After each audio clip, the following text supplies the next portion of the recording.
What I would share with you is get organized in your business, put your leads inside the Progretta software. I want to be in control of my life. And what I talk about in this book, by the way, is recognizing that the people that you surround yourself either bring you up or bring you down. Welcome to the Business Owner Spotlight by AudateMedia. In this interview show, you will learn how to succeed through other people's stories, challenges that they overcame, and how they are winning in this new economy. You'll learn what to do in your business, what not to do in your business, and how others are succeeding. Tune in every week to discover new stories, new businesses, and new ideas.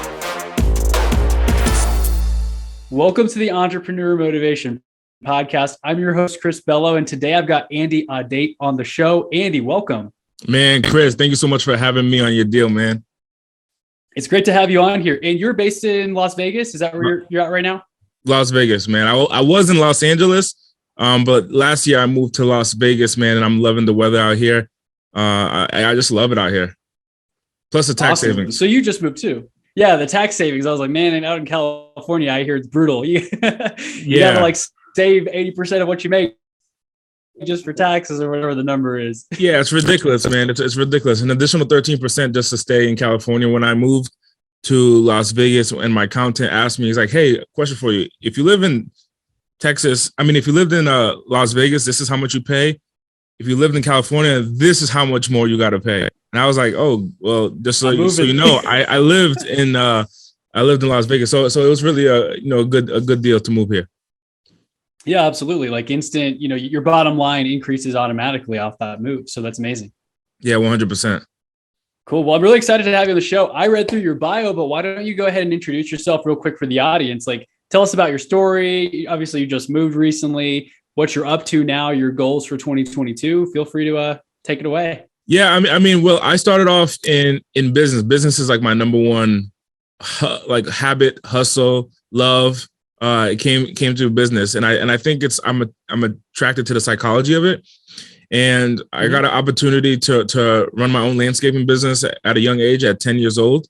And then from 10 years old, 19 years old, I opened my first legitimate, enterprise, made $100,000 in my first 6 months, made my first $1 million in 18 months, took that money, moved to the West Coast, and built a marketing agency where I teach people how to start and grow and scale their business now. That's amazing, man. So you were at this at an early age. You got started early, huh? Yeah, man. Yeah. So I think through challenges and pain, you start to figure out who you are and what you're made of. And my pain at someone at that age was my dad couldn't afford certain sneakers that I really wanted. So I went out and I hustled, started doing landscaping, got the money for the sneakers, and I realized that, hey, I'm in control if I put my mind to it.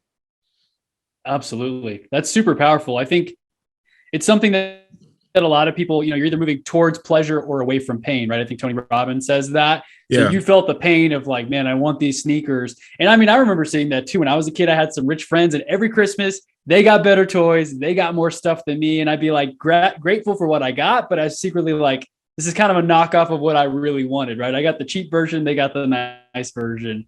And so I love how you took that pain and you just manifested it with your business. You manifested the reality that you wanted. And that's the dream life that you're living now. Yeah, 100%. I was just talking to my fiance yesterday, and I was just, being grateful. I think gratitude is a huge element in understanding how much you've progressed. And so just by being grateful and taking that moment to reflect on how you've grown over the time, to share the life that we live now. I had a conversation with my fiance about that last night, talking about the life that we live now, how many years ago it was just a dream to me, and how I can accomplish such amazing things at such a young age. Absolutely. So what's been one of the big challenges that you have faced, maybe even moving? I'm sure your business is all virtual. You got clients across the nation, across the world. Have there been any challenges really with your recent move to Las Vegas?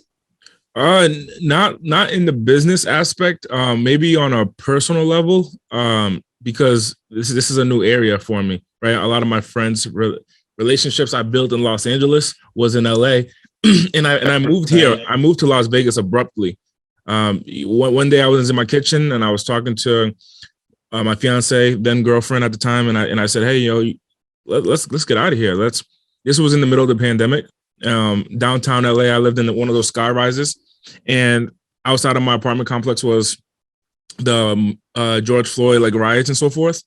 And I realized like, dude, my lease is about to end. I have the option to renew. They're begging me to renew at this point. Like they're giving me free month this, free this, free that, because nobody wants to move into a spot when there's like a riot going on in front of it. Now, the great thing is like there's security at at the complex. So we weren't like, people weren't going in or anything. It was just outside. But, no one wanted to move there. So I just see people moving out, no one moving in. But I told my fiance like, hey, let's get out of here. Let's move. And she's like, where? I said, let's go to Las Vegas. I don't really know what's in Las Vegas for us, but I am spirit led. And I realized like, hey, that's going to be the next move. Next thing you know, 2, 3, 4, 6 months later, I'm starting to see like a lot of the people that I connected with, they're moving out. They're out here. They're moving out here. And I'm like, okay, what's on the calendar for Los Angeles? And man, you can't see anything on the calendar. But here, I'm in the event space. I do a lot of events. I speak in events and so forth. In the event space, man, here it's booming like it's never had been before. They're back. Because a bunch of people left California and moved to Vegas. Absolutely. Yeah, I saw some of that your recent YouTube videos, speaking at masterminds and on stage and talking about your story, a book that you had written and everything, right? So you're hustling and bustling. I love that you moved, and I'm sure you've made some fast friends too. What's your book called? No More Average. NoMoreAverageBook.com. NoMoreAverageBook.com. Cool. I will link that up in the show notes. No More Average. I love that name too, because it's like so many of us settle for average and for mediocre and like, good, and good is the enemy of great, right? Once we stop to accept average as the norm, that's when amazing things happen, right? So when did you make that decision? When did you say, I'm done with average, I'm done being average? I probably made that decision very clearly at 9 years ago. 9 years ago, where I decided that, hey, I want to be in control of my life. And what I talk about in this book, by the way, is recognizing that the people that you surround yourself either bring you up or bring you down. And I talk about the three different the different groups. You have the subpar, you have average, and then you have I completely forgot the last one. Completely forgot. You got subpar, you got average, and you got stars or something. Something like that. Eminent. Is it eminent? Yeah, I forgot. It's gonna come. It's gonna come into my mind. It's gonna come into my mind. But I talk about these three different levels. I have it here for those of you. It's preeminent. That's what it's called. Preeminent at the highest level. Okay. And at the highest level, when you're at the preeminent stage, that's when you're around certain individuals who are thriving in their life and they're living their thoughts of greatness, meaning that the vision that they have for themselves, they're living that. And then the average is like, man, I could be doing I could be living a certain way. My business could be a certain, and it's like a could be, should be thing, but they don't live it. And then the subpar is like, man, I got no clue what's going on. I have no clue. Like I can attain anything. Right. So I talk about changing your social environment so that way you can progress. So I tell you, like I was 19 years old. I got around a man who was Black, came from where I come from, an impoverished area, but dude was essentially on his way to be a millionaire. And so when I'm around him, I worked for him at one point, but when I'm around him and I became a business partner with him and we opened up cell phone stores together, to see his growth, 100 grand looks so small. And I made my first 100 grand in 6 months. 100 grand looks so small. And then to see his continuous growth, 500 grand looks so small. So the big target was like $1 million, like to hit $1 million. Then when I hit $1 million, that's when I said, I'm going to go, surround myself with rich people in Beverly Hills. And then it just took off from there. Yeah. So that's a powerful example of how hanging out with those people makes it where you believe that it's possible, right? Because if you hang out with 4 broke people, you're going to be the 5th. You were hanging out with someone who was at that level that you wanted to be at. And so even 100 grand, 500 grand, I love how you said it felt so small. Whereas if you hung out with a lot of the people that you might have grown up with, you'd be like, 100 grand, I'm good. I'm just going to stay here forever. Yeah. One of my friends and mentor that I've, been friends with for years, man, he exited his company for 300 million. And so I call him from time to time to go over like what I'm doing in my business strategies. We talk about family and so forth. And, I've spoken at his events and so forth. But when I talked to him, man, and he exited a business at $300 million. And I'm like, man, there's nothing that I'm doing that's like right now that's like mind blowing for him. So instead, we strategize and we talk about like cutting edge technology. So I share with him like, hey, this is what I found. This is the cutting edge technologies that I found. What are your thoughts on it? And he's like, that's a good idea. Like I should implement it in my business. So we go back and forth on that. But like, I mean, like, dude, like who you surround yourself with. When I'm talking to a guy who's exited for 300 million, I got another guy that I'm really cool with. His business does 47 million in revenue. One of my late mentors and great friends, Sam, he passed, but his business was valued at 52 million. And, I'm driving his Rolls Royce, and it's expanding my mind as to what's possible in my early 20s. Mm-hmm. But back on where I come from, what I really experienced, man, was that I was the top of the food chain. I hired my friends. I had my friends' parents. I gave them jobs. I paid their salary and so forth. So I'm on the top of this food chain in a short period of time. In order to really experience a new level of life, get around people. So you making your move, you even making your move, Chris, I'm sure that you're experiencing that. And you have an opportunity to reset like who you spend your time with in your new city, right? That's absolutely right. I saw a meme or something on Instagram saying like an ultimate hack for growth is to leave your hometown, because a lot of people get held back by their friends, their families, maybe the relationships. And I mean, I love like, again, nomoreaverage.com. No more average book.com. No more average book.com. No more average book.com. No more average book.com. Yeah. No more average book.com. But for that name though, no more average, like it's not like a jab at my friends or family or anything, but like it just felt average. I hung out with average people. We did average stuff. We went to the bar every weekend. We went to the movies. I wanted above average, right? I wanted that next level. And so I had to move. And like you said just now, I get to reset my friends. I get to be very picky. Like, who do I want to hang out with? Who do I want to spend time with? Who do I want to learn from? I don't know anyone out here, really. I've met people since we've moved, but if I don't really vibe with them, or if I'm like, yeah, I don't think this is going to be someone I want to spend a lot of time with, I just say, hey, nice to meet you. Let's follow each other on Instagram. And I don't really follow up. I'm not super intentional, right? Yeah. So how have you gone about it? I'm sure you meet people when you go speak on stage and at masterminds, but how have you gone about developing your network and meeting these high net worth individuals? The opportunities to show up. And I think you got to show up two ways. Number one, physically be in the space where people have the opportunity to meet you. And number two, you got to show up powerfully, meaning that you're seen and that you're heard. So if you have an opportunity to get on a platform, get on that platform, whether it be a podcast, a stage, and so forth. So showing up powerfully is to be seen and to be heard. So whenever you're going out to a networking event or something of the like, figure out how you can get seen. So many times, like if I go to a conference, for example, like I meet a lot of people at conferences. So if I go to a conference, for example, I'm going to take advantage of asking a question. You know how when at a conference, the speaker says, does anyone here have any questions? And you're like, I'm raising my hand, like I got a question. And as the person's coming to me with the mic, I'm like, okay, I don't have a fucking question, but what's my question? Let me figure out a question. And typically I'm going to ask like a thought-provoking question. I'm gonna ask a thought-provoking question that can tap into the individuals that I want to connect to, their insecurities. So I want to tap into their insecurities, because if I can tap into their insecurities, I create emotion. And when I create emotion, there's a connection there. If I ask a question that is not thought-provoking, that's not tapping into the, creating emotion, then it's like 1 out of 100. You're a dime a dozen. Because I host events, I speak on stages throughout the nation, large stages. I host events here in Las Vegas, 200 people plus at my events. And I know that when someone asks me a question, and if it's not a question that touches me emotionally, I end up forgetting who the individual was, right? Like I just look at the question like a number. But when someone asks me a question that can draw some type of emotion out of me, that makes me think, I'm like, who the hell are you, first of all?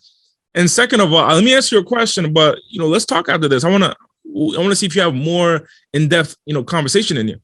So if you can do that at a conference, those people are going to gravitate towards you. And that's when you're chilling at the bar and that speaker walks up to you and they say, hey, nice question earlier. That really got me thinking. You stumped me there. And then they say, yeah, well, nice to meet you. I'm so-and-so. And then you have that conversation. And then next thing you know, like, hey, here's my one of my tools though. I'll tell you this is, I want to grab every person's phone number that I think is a value. So what I do is after I have a brief conversation with them, I tell them, hey, it was a pleasure talking to you. What I'm going to do is I'm going to send you my V card. So that way, if there's any time that you want to connect with me, you can. So what I'm doing here is I'm putting it in their hand, that person's hand, that I'm saying, if you want to connect with me, because if it's the other way around, if you're talking to high level people, and I'm sure you experience this, Chris, if you're talking to high level people, a high level person realizes that if they give out their number, man, it's a downhill, man. I'm gonna get phone calls asking for mentorship, and I'm gonna get phone calls with this pitch and that pitch. But if I say, hey, I wanna send you my V card, my contact card, so that way if you want to ever contact me, that we can. What number do you want me to text it to? And I want you to pull out your phone right away, and as if you're ready to type it. It makes the person subconsciously. What's that? It's a done deal at that point. They're like, they just give it to you. The person subconsciously is like, I don't want to say no. The dude already had his phone out. So you tape his number, send it your V card, but what do you have? His phone number now.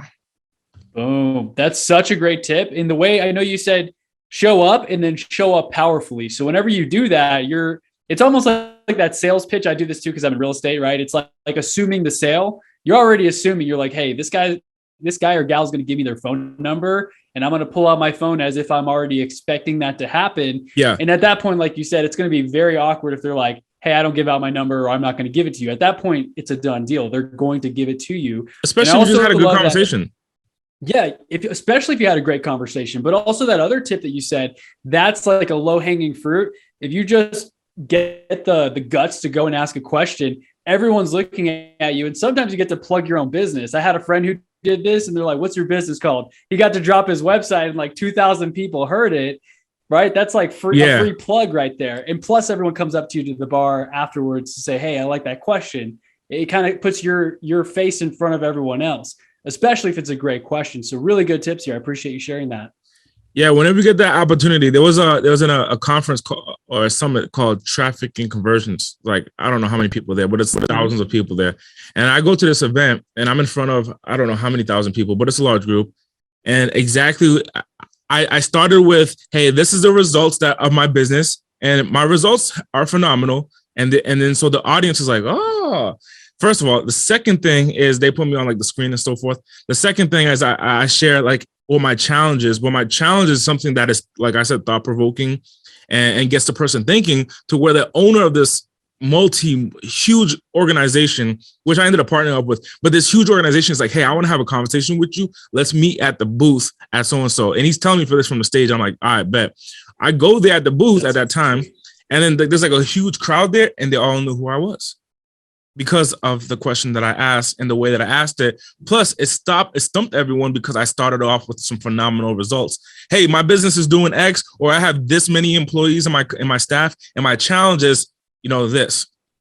What are your thoughts about this? And when have you ever? And then so they respond and they're like, hey, I want to talk to you more. Let's talk at the booth. I can't answer a lot of questions here, but I do want to talk to you more. Let's meet at the booth. I go there, the booth, everyone is like, dude, you're the guy that asked that question. Yeah, how are you?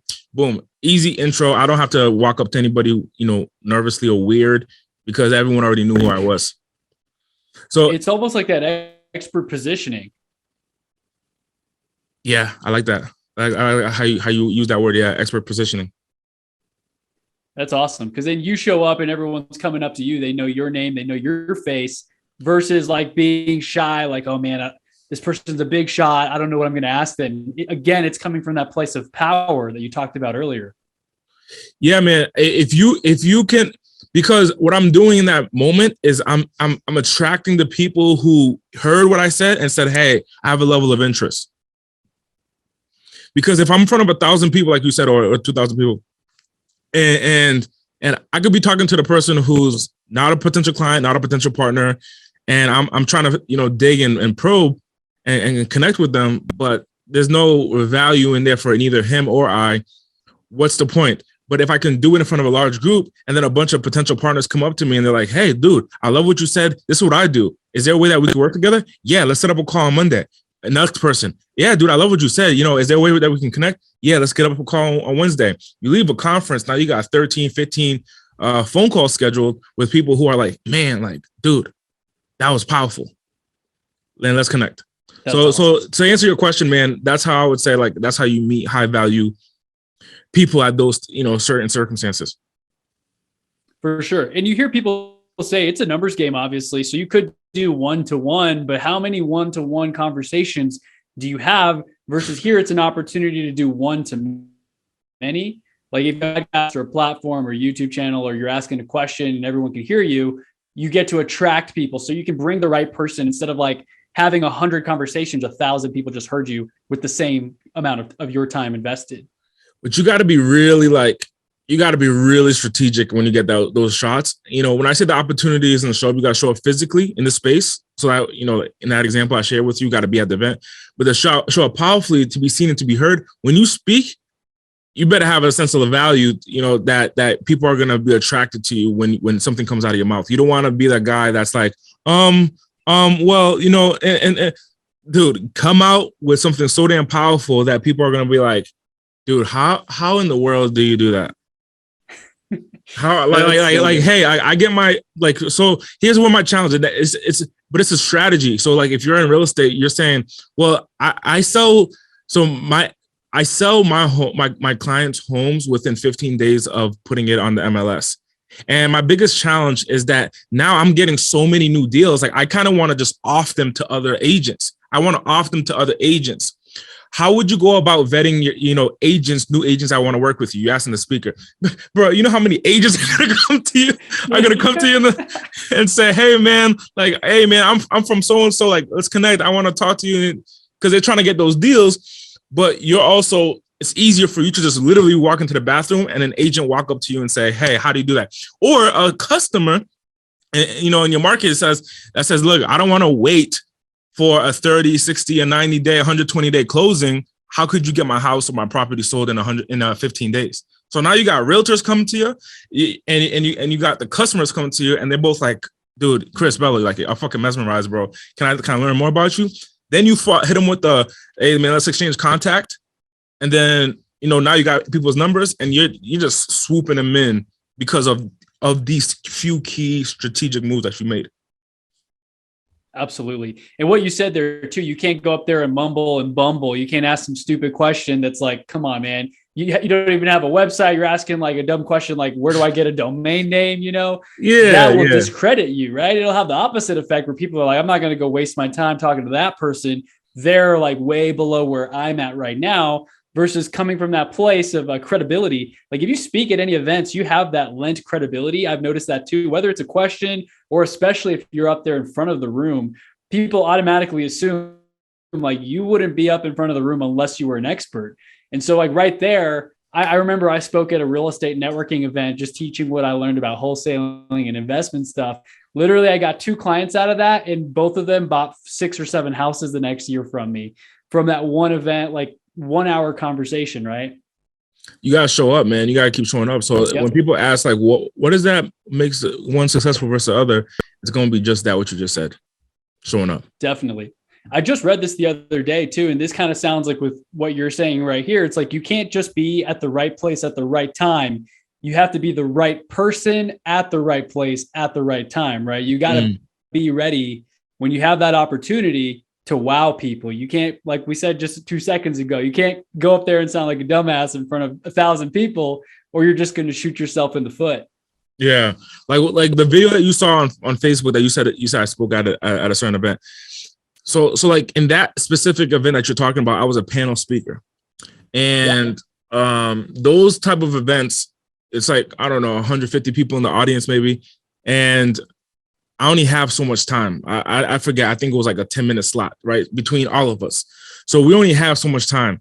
I flew from Vegas to Miami for that opportunity, because what I just shared with you that I didn't ask a question. Instead, I shared a concept and a process that was more than enough. It was like bait.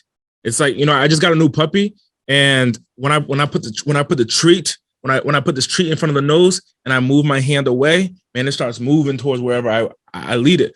So I get on a platform and I put bait. The first thing you saw me do, if you were there, was I gave one person a book, but I had each person in the audience text me. Text my phone number. I own a software called Progretta. Now in Progretta, you can automate text messages however you please and create a whole automated campaign that starts off as a text message, gets the person's name, get the person's email, get the person's last name, and any other key identifiers automatically, and then books the appointment for you automatically. And it feels like it's talking to a human, but it's actually artificial intelligence and a robot. So, but I got to find a way to feed the software, the Progretta. So I'm on the stage and I say, hey, who here wants my book? So this book breaks down, how to achieve your goals and my story and so forth. Who here wants my book? I got a couple, but I'm gonna give one away right now. And then everyone's like, I want it. I said, okay, guys, text this number, and text this word to this number. So a bunch of people just start texting the word to this number, bunch of people. And then I look at my phone, my software has an app, so you can get my app in the app store. And I look at the app and I say, okay, these are who texted me. I gave one book away, but I just got a whole bunch of leads, man. Whole bunch of leads from that one speaking engagement. And then they're automatically getting booked and pre-qualified through my software, Progretta. So when you're on those platforms, I knew, like, when I was on that platform, for example, in that panel, man, I was the light on that stage in that moment. And I'm not saying that because it's Andy. You can tell who dominated that stage. And it's because of what I'm sharing with you. You share something thought-provoking. You create emotion. You get people connected. And then you have a process to convert the audience into leads, and then turn that leads into sales. Man, you have a system now that's actually generating you income. The more you show up, the more you make money. The more you show up, the more you make money. That's amazing, man. Thank you for sharing. And we're doing that here too, right? You're on my podcast. I'm going to drop links in the show notes. So when people listen to this, they get a bunch of value. They're like, man, this Andy guy knows what he's talking about. If they don't already follow you, they're going to head over to the notes and they're going to see how can they follow you. How can they get a copy of your book? How can they sign up for coaching or anything else that you offer, right? Maybe the next mastermind that you're speaking at, they're going to book a flight to go out to Miami to go listen to you talk, right? That's the power. And so you're showing up every single day, speaking on stages, speaking on podcasts, but the system, that's what's important. A lot of people do this and I guess they have a call to action to like download a freebie or get on their email list. But I love how you're using your own software to build your list, to start those conversations, to bring in potential leads and customers. So really powerful stuff you're sharing here. The system is what makes the money. If you don't have a system, I know too many people that have 100,000 followers, but don't have $100,000. Right. Right. Got 100,000 followers struggling to make ends meet. I just watched this video of this woman. She has 4.6 million followers, and she's like sharing one of those vulnerable videos where she's driving in her mom's car and saying that she doesn't have her own car and she got kicked out of her place because she couldn't afford it. And she has 4.6 million followers. So that means like there's a bunch of people liking her content, a bunch of people in the direct messages, but she doesn't have a system to generate income. If you can do both, create awareness and have a system to convert audience, that awareness into customers. And then the last portion is going to be delegation. If you can A, create awareness in your business, B, have a system to convert in any industry. That's what my software does. In any industry, have a system to convert that awareness into a lead and a ready to buy customer. And then C, delegate the sales process to someone else. You, my friend, are in business and have a business. You go from being a solopreneur needing to do all the work to being a business owner, having a system do all the work for you. There's a difference between Joe's Burger Shop and I'm Joe in the actual, burger shop flipping the burgers versus my name is Tom and I own 3 McDonald's. Right. That's a big difference too, because then you go from doing the right things to owning the right things. I recently heard that on a podcast. It was like saying, poor people do the wrong things, rich people do the right things.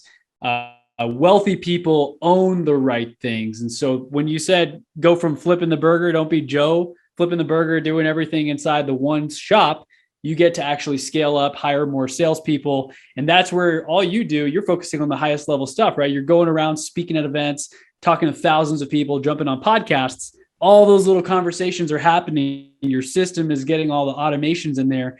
And with the delegation, your salespeople are on the phone, helping clients, closing deals, locking up contracts type of stuff. So this is really great stuff for anyone listening, because there's a lot of solopreneurs in my audience and they're doing everything right now. So systems, you have to have the right systems to really get to that next level. Yeah, 100%. I wrote a book on this. It's called 7 Keys to Building a $1 Million Brand. So for those people that want to go get it, AndyAudate.com/7 keys. The 7 is a digit. AndyAudate.com/7 keys, 7 the digit. And go grab the ebook. And I break that down. It's free. You can go grab it. AndyAudate.com/the digit 7 keys.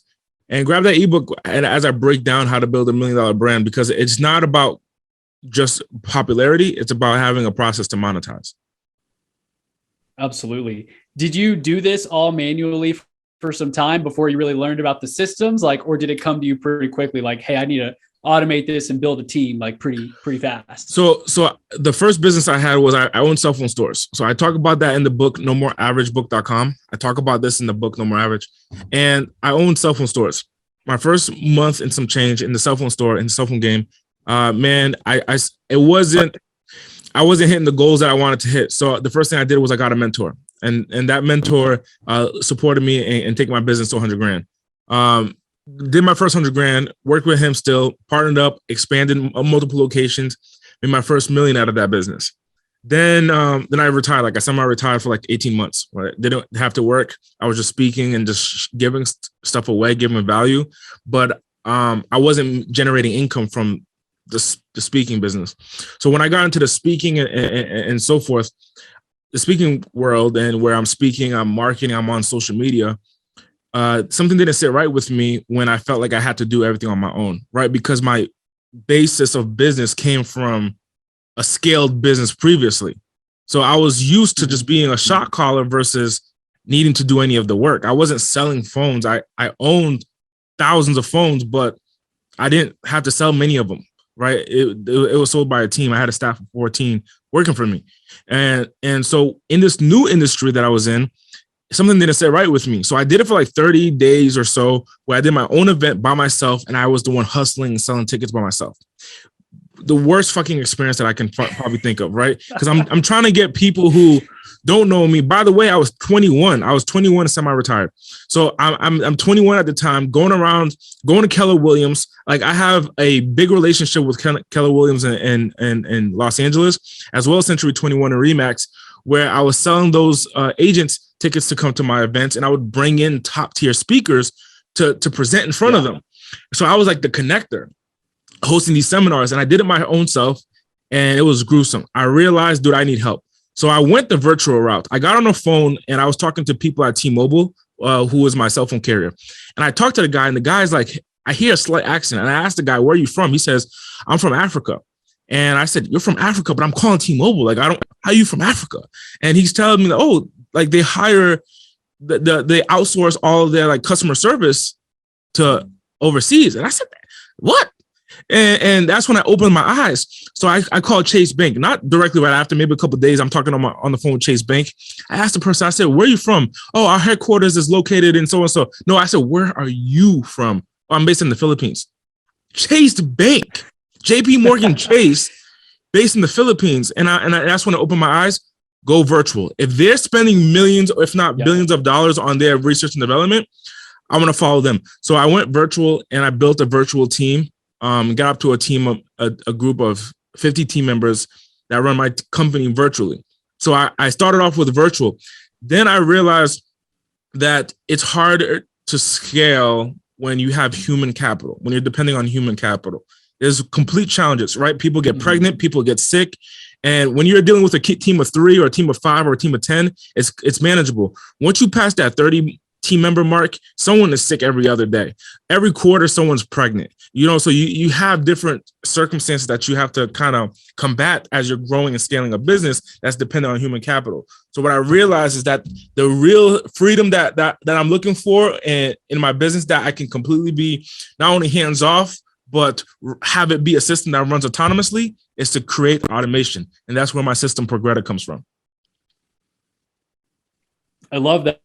Thank you for sharing the backstory on that, because that's so true. As you get more people, you got to deal with vacations, pregnancies, sicknesses, injuries, and even just people quitting, right? Like, hey, I'm not coming tomorrow. I'm done.